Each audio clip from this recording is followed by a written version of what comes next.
Hello my dear students, today I am going to explain the chapter number 7, Glimpses of India of class 10th, part 3rd. The name of the part is Tea from Assam. It has been written by the Arup Kumar Datta. In previous videos I have already explained the first and second part. In both the part you have seen the story. Firstly, story is of bakery. Baker system is famous in Goa. And you have seen that bakery occupation is going on in Goa. Second, you have seen about the Coorg. Coorg is famous for the coffee plantation, and you have seen a beautiful insight of this state, that how it is a tourist point of attraction.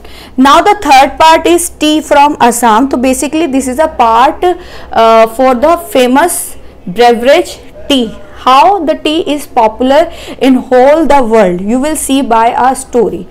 In this chapter there is a story and the main character is Pranjol, Rajveer and Pranjol father. तो basically इसमें तीन character, एक प्रंजोल है जो कि youngster है असम का, राजवीर उसी का ही क्लासमेट है जो उसके साथ दिल्ली में पढ़ता है, और प्रंजोल के फादर जो है वो मैनेजर है टी गार्डन के असम में। प्रंजोल और राजवीर के समर वेकेशन पढ़ते हैं, तो उस टाइम पे प्रंजोल जो है राजवीर को इनवाइट करता है कि वो उसके होम टाउन में आए और वहाँ आकर अपने समर वेकेशंस को जो है वो स्पेंड करे। तो एक जर्नी स्टार्ट होती है। राजवीर जो है बाय ट्रेन जो है प्रंजोल के साथ उसके होम टाउन जा रहा होता है। रास्ते में वो काफ़ी सारे ट्रीज देखता है जो कि टी लीव्स के होते हैं, और उसको देख के वो काफ़ी ज़्यादा अट्रैक्ट होता है टी प्लांटेशन को असम में देख के। तो उससे रिलेटेड वो डिस्कवरी की बात करते हैं, वो डिफरेंट लेजेंड्स के बारे में बात करते हैं जिन्होंने टी से रिलेटेड जो है वो अलग अलग स्टोरीज बताई है।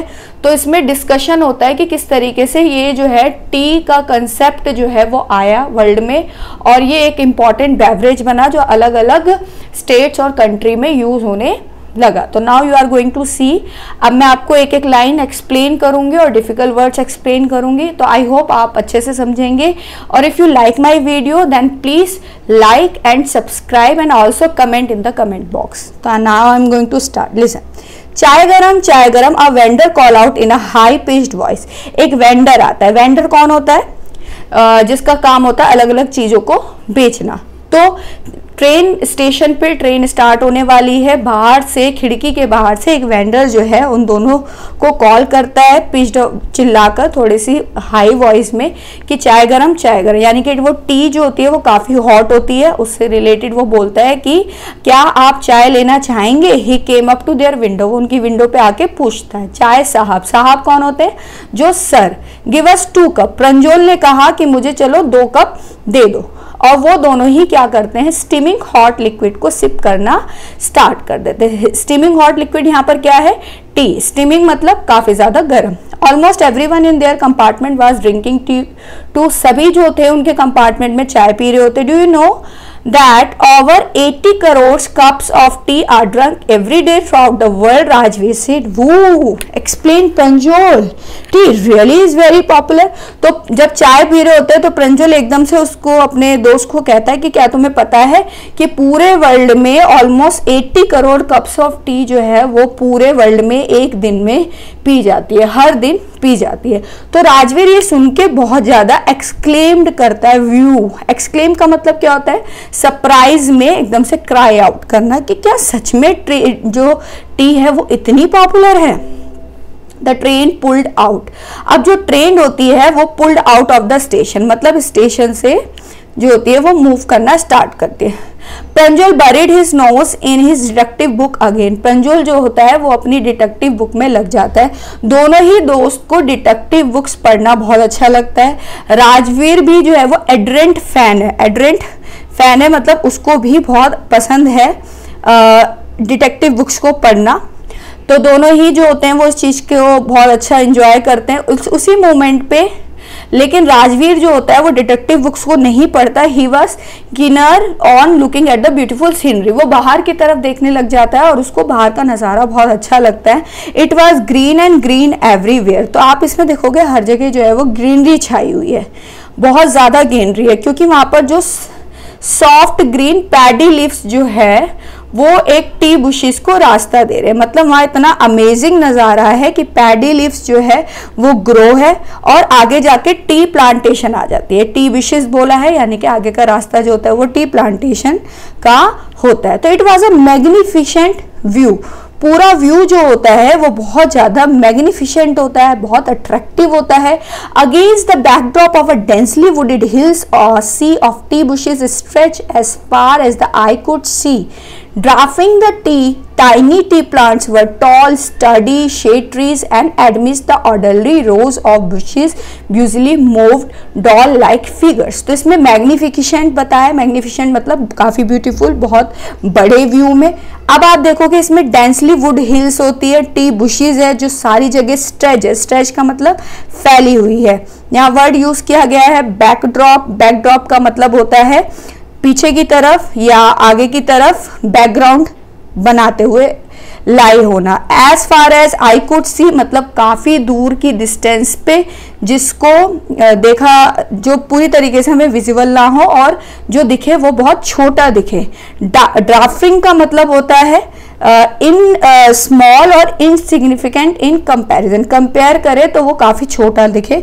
स्टडी मतलब स्ट्रॉन्ग, एडमिस्ट मतलब इन द मिडल ऑफ। तो इसमें क्या बताया गया है इस पैराग्राफ में कि जो पूरा बैकग्राउंड है वो हिल से है, वुडन हिल्स दिख रहे हैं, इसके पीछे की तरफ सारी वुडेड हिल्स नजर आ रही है जहां पर सारे डेंस फॉरेस्ट है और उनके बीच में टी प्लांटेशन है। और टी प्लांटेशन यानी टाइनी टीज वहां पर ग्रो है और वो इस तरीके से मूव कर रहे हैं और एकदम से ऑर्डर में लगे हुए हैं और स्ट्रॉन्ग ट्रीज जो है वो नजर आ रहे हैं और विंड्स जो है वो बहुत अच्छी चल रही है। तो उधर का व्यू जो है बहुत ज़्यादा अमेजिंग है, सारे पेड़ जो है वो हिलते हुए नजर आ रहे हैं।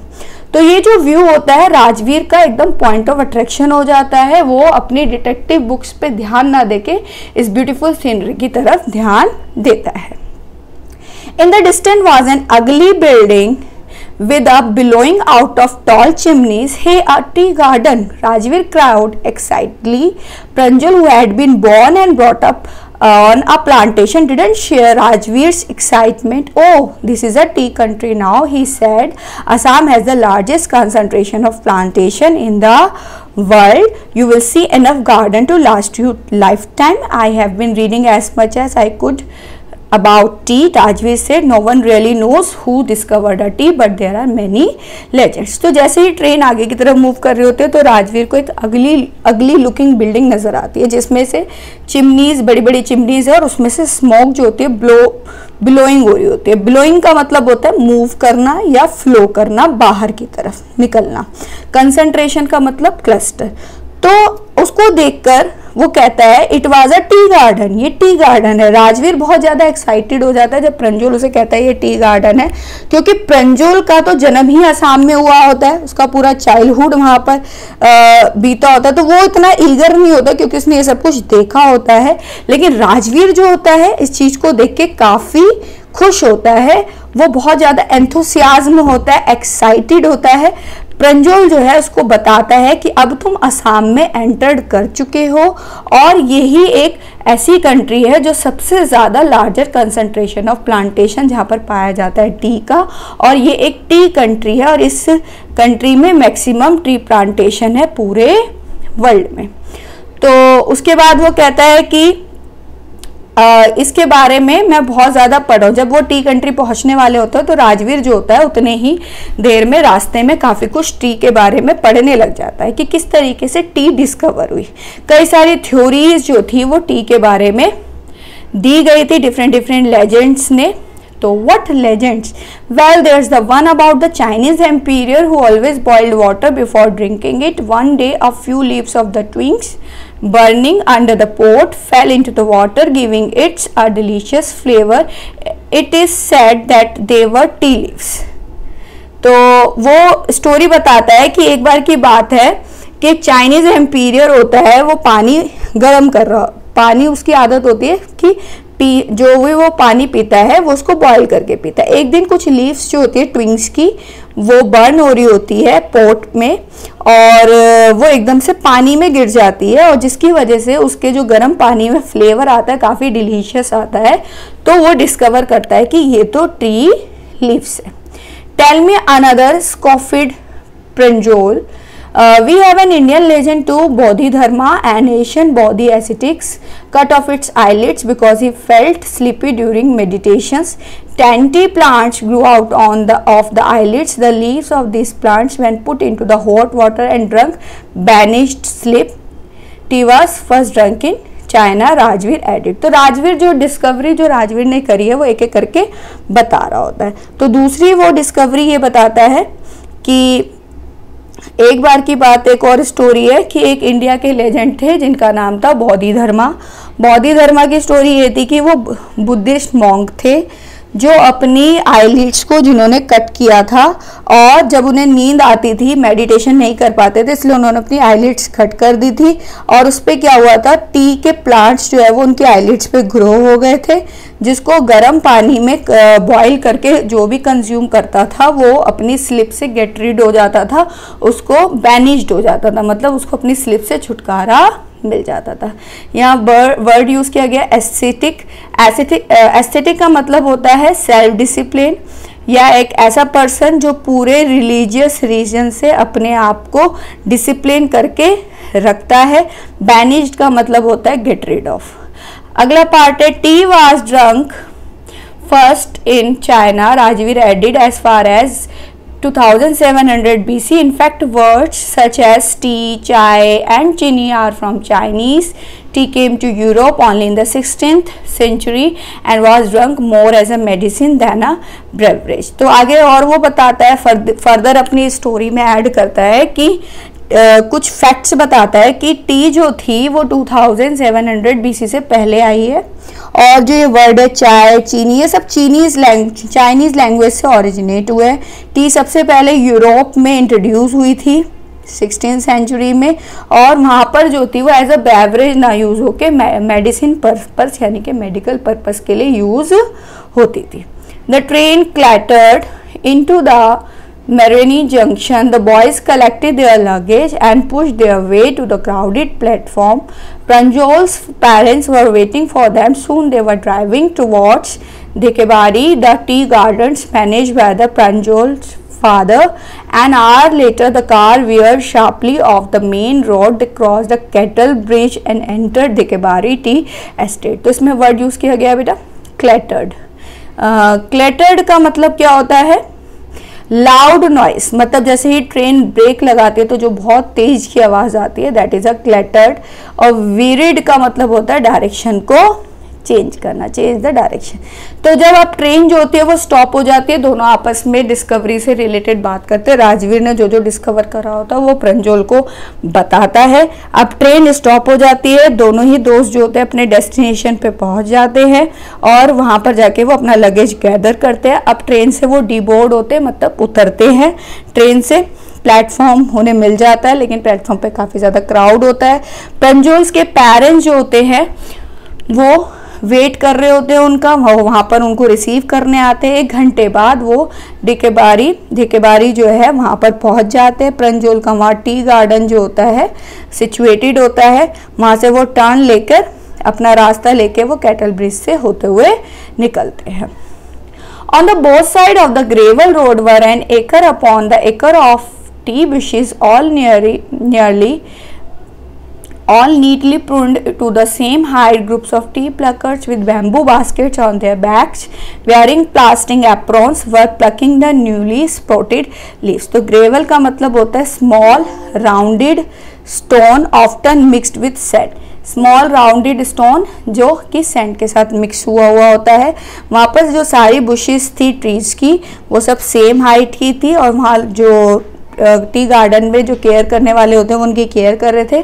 टी प्लकर्स को उन्होंने देखा कि उन्होंने एप्रोन पहन रखा है और बैम्बू बास्केट है उनके पास, जिसमें वो फ्रेशली स्प्राउटेड लीव्स को कलेक्ट कर लेकर जा रहे थे. Pranjal's father slowed down to allow a tractor pulling a trailer roads of tea leaves to pass. This is a second flush or sprouting period, isn't it, Mr. Barua? Rajveer asked. It lasts from May to July and yields the best tea. You seem to have done your homework before coming, Pranjal's father said in surprise. Yes, Mr. Barua, Rajveer admitted, but I hope to learn much more while I am here. तो इसमें word use किया गया sprouting period. Sprouting period का मतलब होता है जब plants जो होता है उसको भेजा जाता है नई ग्रोथ के लिए, यानी कि सेकंड हार्वेस्टिंग जो होती है टी लीव्स की उसी सीजन में. तो अब ये दोनों ही प्रंजुल के फादर के फील्ड में घूम रहे. तो प्रंजुल के फादर जो होते हैं उनको रास्ता देते हैं ट्रैक्टर से, और ट्रैक्टर में काफ़ी सारी टी लीव्स जो होती है लोड हुई हुई होती है. उसको देखकर राजवीर एकदम से उसने जो अपनी नॉलेज डिस्कवर करी थी फ्लॉन्ट होके वो अपनी नॉलेज बताता है. वो कहता है कि क्या ये सेकेंड स्प्राउटिंग पीरियड है इस ईयर का, जो कि मई से जुलाई तक जाता है और जिससे एक्सीलेंट यील्ड आती है, एक्सीलेंट प्रोडक्शन आता है. तो ये सुनकर प्रंजुल के फादर काफ़ी इम्प्रेस होते हैं और वो कहते हैं कि तुमने यहाँ आने से पहले you seems to have done a lot of research, तुमने काफ़ी रिसर्च करी है. प्रंजुल के फादर बहुत एक्साइटेड होते हैं कि दोनों ही बच्चे जो है इस अमेजिंग बेवरेज को जानने के बारे में काफ़ी ज़्यादा एक्साइटेड है. और वो ये कहता है कि yes I am very excited to learn more and more about this beverage, और इसीलिए मैं यहाँ पर आया हूँ और यहाँ पर मैं और ज़्यादा चीज़ें जो है इसके बारे में डिस्कवर करूँगा. तो ये सब सुन के जो होते हैं प्रंजुल के फादर काफ़ी खुश होते हैं. तो in this chapter you have seen about the tea plantation growth, then how it is an important occupation of the Assam, and basically the Rajveer's intention to discover more and more about the tea plantation. So I think this chapter has been clear to you, and now the questions are not related to this chapter, these are related to your grammar portion. I will discuss. Firstly the question is that इसमें आपको देखो words दे रखे हैं, इन words को आपको use करना है और डिक्शनरी से आप इसका मीनिंग निकाल सकते हैं, वो आपको पुट करना है. जैसे कि पहला वर्ड है अ हैवी डैश, सेंटेंस है dash has been forecast due to the low pressure in Bay of Bengal. Bengal में हैवी क्या फोरकास्ट हुआ low pressure Bay of Bengal में, तो इसका आंसर है डाउन पोर. सेकेंड है Rakesh will dash major surgery tomorrow morning, तो राकेश जो है वो काफ़ी मेजर सर्जरी से अंडरगो होगा कल, टुमारो मॉर्निंग अंडरगो आएगा इसमें. Third my brother is responsible for the dash of our family property, तो अप कीप हमारी फैमिली की सारी प्रॉपर्टी को रखने के लिए वो रिस्पॉन्सिबल है. The dash rate of this accountancy course is very high, तो drop out rate. She went to the enterprise company to attend a dash walk in interview. अब ये है आपके प्रपोजिशंस जो आपको फिलअप करने हैं और इसमें आपको वर्ड जोड़ के इसमें फिल करना है. जैसे पहला है the army attempted unsuccessful to dash the government, यहाँ वर्ड दिया हुआ है थ्रू, तो army attempted unsuccessfully to overthrow the government. Second the scientist are on the brink of a major dash in cancer research, तो इसमें आएगा breakthrough. The state government plans to build a dash for Bhubaneswar to speed a traffic on the main highway, तो word आपको जोड़ना है bypass. Gautama's dash on life change when he realized that the world is full of sorrow, तो outlook. Rakesh seemed unusually dash after the game, तो इसका answer है downcast. अब इसमें आपको ing और ed एडजेक्टिव यूज़ किए गए हैं. अब इसमें एडजेक्टिव यूज़ किए गए हैं तो आपको नीचे कुछ सेंटेंसेस दे रखे हैं और आपको उसमें एडजेक्टिव यूज करके बनाना, आईएनजी और ईडी लगा के. Good detective serial on television, interesting. Debate on your favourite topic, homework should be banned, इसका आंसर हो गया exciting. How you feel when you open a present, how you feel when you open a present, तो इसका होगा excited. Next how you feel when you watch your favourite programme on television, interested. The look on your mother face as you waited in a queue, tired. How you feel when Trekking a tiger in a tiger reserve forest, thrilled. Next is the story you have recently read or a film you have seen, that is a boring. So I have completed these questions which is based on the grammar portion. I hope you have understand the concept. Thank you class.